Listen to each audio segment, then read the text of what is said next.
Warahmatullahi wabarakatuh. Perkenalkan, nama saya Herdi Rizky Pratama, NIM 19093735 dari kelompok 4 Sistem Praktikum Sistem Telekomunikasi 2 yang diampu oleh dosen pengampu saya yaitu Pak Syifaul Fuada. Saya di sini tidak sendirian, saya ditemani oleh beberapa teman saya yaitu adalah Teh Dina Fionita, Teh Titania, Teh Devi, Teh Sivala Rasati, dan Kang Baha serta Kang Riyad. Tidak lama-lama saya di sini, saya akan berikan kepada Teh Dina yang akan menjelaskan flowchart. Dipersilahkan untuk Teh Dina. Di sini ada flowchart dari pengendali motor DC, di mana yang pertama kita akan lakukan adalah membuat sirkuit baru. Di sini kami akan menggunakan software atau web bernama Tinkercad. Lalu kemudian kita akan diharuskan untuk memilih komponen. Dan komponen yang dibutuhkan itu ada 3 macam, yaitu Arduino Uno R3, keypad 4x4, dan motor DC. Setelah memilih komponen, kita diharuskan untuk merangkai komponen tersebut menjadi satu rangkaian. Setelah merangkai komponen, maka kita harus membuat coding, di mana dalam coding tersebut terdapat perintah apabila kita menekan angka 1 pada keypad, maka motor DC akan berputar atau on. Dan apabila kita menekan angka 0 pada keypad, maka motor DC akan berhenti atau off. Kemudian setelah coding selesai dibuat, maka akan terjadi 3 opsi, di mana motor DC akan berputar melawan arah jarum jam, atau motor DC tidak dapat berputar, maka coding yang tadi kita buat harus diperbaiki kembali karena terdapat kesalahan. Dan apabila kita menekan tombol 1 pada keypad, setelah itu motor DC berputar searah jarum jam, maka codingan yang kita buat sudah benar. Lalu kita akan uji coba yang kedua, yaitu menekan tombol 0 pada keypad. Saat menekan tombol 0 ini, maka akan terjadi 2 opsi, di mana yang pertama, apabila motor DC tidak dapat berhenti, maka codingan yang tadi kita buat harus diperbaiki kembali. Dan apabila motor DC dapat berhenti, maka codingan yang kita buat sudah benar dan misi sukses. Selanjutnya untuk simulasi. Simulasi akan dipaparkan oleh rekan saya. Di sini saya akan menjelaskan langkah untuk mengakses simulator yang akan kami gunakan, yaitu Tinkercad.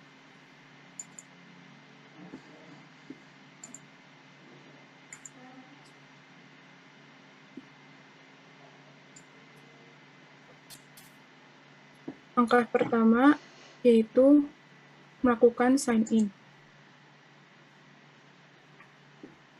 Karena di sini saya sudah memiliki account, maka saya akan memilih sign in with Google.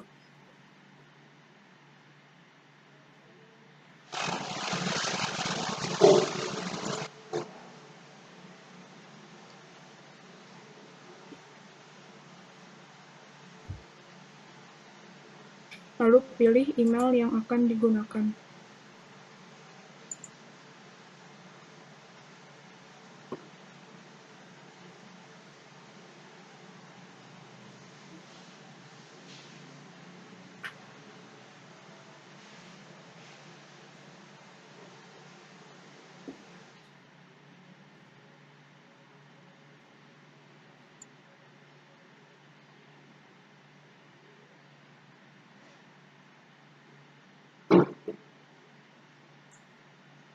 Jika sudah muncul halaman dashboard, maka pilih tab sirkuit pada kolom sebelah kiri. Lalu pilih Create New Circuit.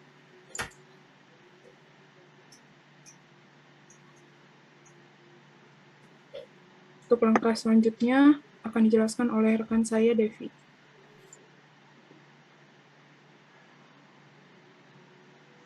Selanjutnya yaitu pembuatan rangkaiannya. Yang pertama, siapkan komponen yaitu Arduino Uno R3 yang digunakan sebagai papan pengembangan microcontroller yang berbasis chip Atmega 328P yang memiliki 14 digital pin input atau output. Kemudian siapkan keypad 4x4 yang mana berfungsi sebagai interface antara perangkat elektronik dengan user atau manusia untuk berkomunikasi antara user dengan microcontroller. Kemudian yang ketiga, siapkan motor DC yang mana digunakan untuk berfungsi untuk mengubah energi listrik DC menjadi energi mekanik putaran. Untuk selanjutnya, kita hubungkan keypad 4x4 dengan Arduino Uno R3. Row 1 atau baris pertama pada keypad dihubungkan dengan pin 9 pada Arduino. Kemudian, row 2 dihubungkan dengan pin 8. Kemudian, row 3 dihubungkan dengan pin 7. Kemudian, row 4 dihubungkan dengan pin 6. Kemudian kolom 1 dihubungkan dengan pin 5. Kemudian kolom 2 dihubungkan dengan pin 4.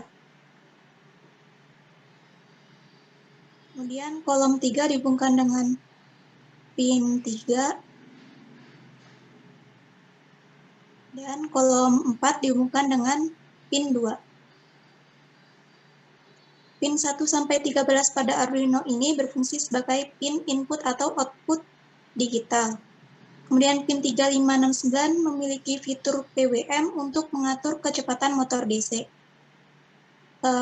Kemudian hubungkan DC motor dengan Arduino Uno R3 yang mana terminal 1 dihubungkan dengan ground. Kemudian terminal 2 dihubungkan dengan pin 13. Untuk langkah selanjutnya akan dilanjutkan oleh rekan saya.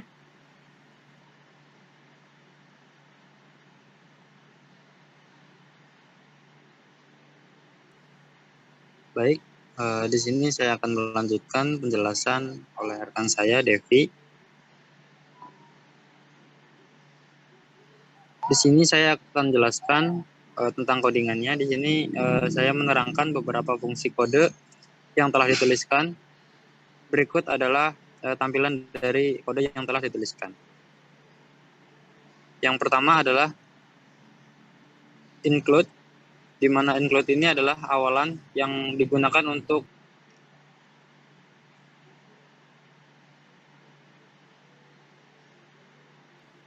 sebagai syarat awalan untuk menuliskan kode-kode setelahnya.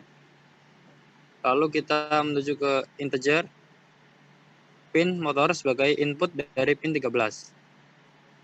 Lalu ada char number atau karakter digunakan sebagai variabel number atau deklarasi nomor.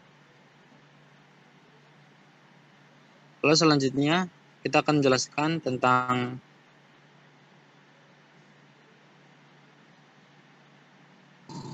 byte row pins.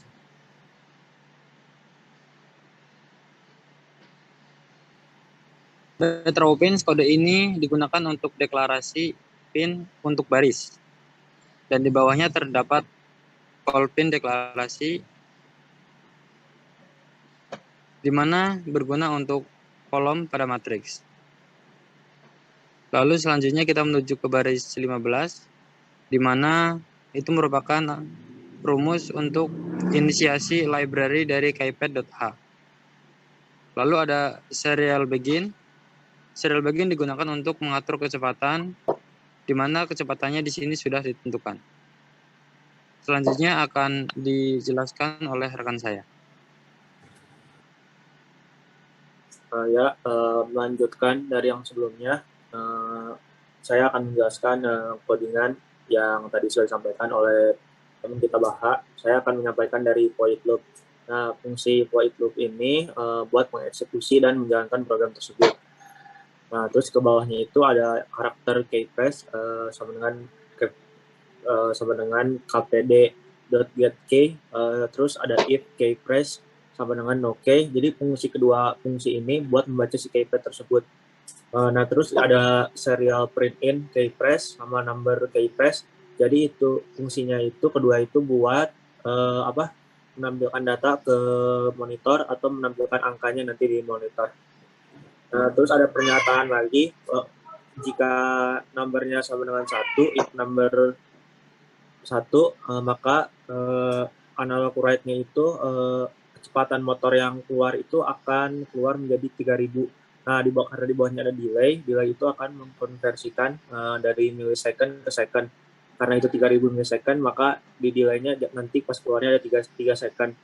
Nah, terus jika di bawahnya if number-nya sama dengan 0, maka kecepatan yang keluarnya juga 0, tidak bergerak, dan delay-nya juga 0 karena di situnya tertulisnya 0. Sekian dari penjelasan dari saya, dilanjutkan ke tahap selanjutnya. Tahap selanjutnya yaitu setelah codingan selesai dibuat, rangkaian disimulasi. Simulasi dapat dimulai dengan mengklik Start Simulation. Rangkaian pengendali motor DC dengan microcontroller melalui keypad. Nah, output yang pengen dicapai itu ketika kita mengklik angka 1 pada keypad, maka motor DC akan berputar searah jarum jam. Oke, kita bisa ngeklik angka 1 pada keypad.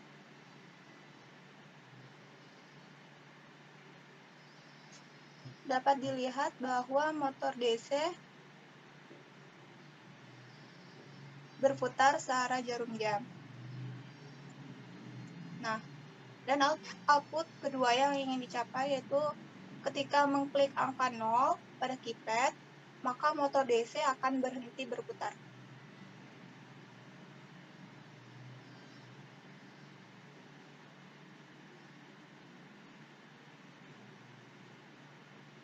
Nah, jika output atau ketentuan tidak berjalan semestinya, berarti itu ada suatu kesalahan pada codingan dan harus dibuat ulang pada codingan tersebut.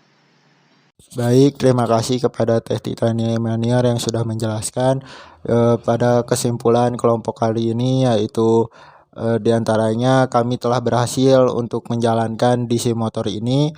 Jika ditekan angka 1, maka DC motor berjalan pada arah jarum jam, dan bila dipencet ditekan 0, DC motor akan berhenti sesuai dengan apa yang sudah diperintahkan di dalam modul. Sekian dari kelompok kami, mohon maaf bila ada salah-salah kata. Saya akhiri pertemuan kali ini. Assalamualaikum warahmatullahi wabarakatuh.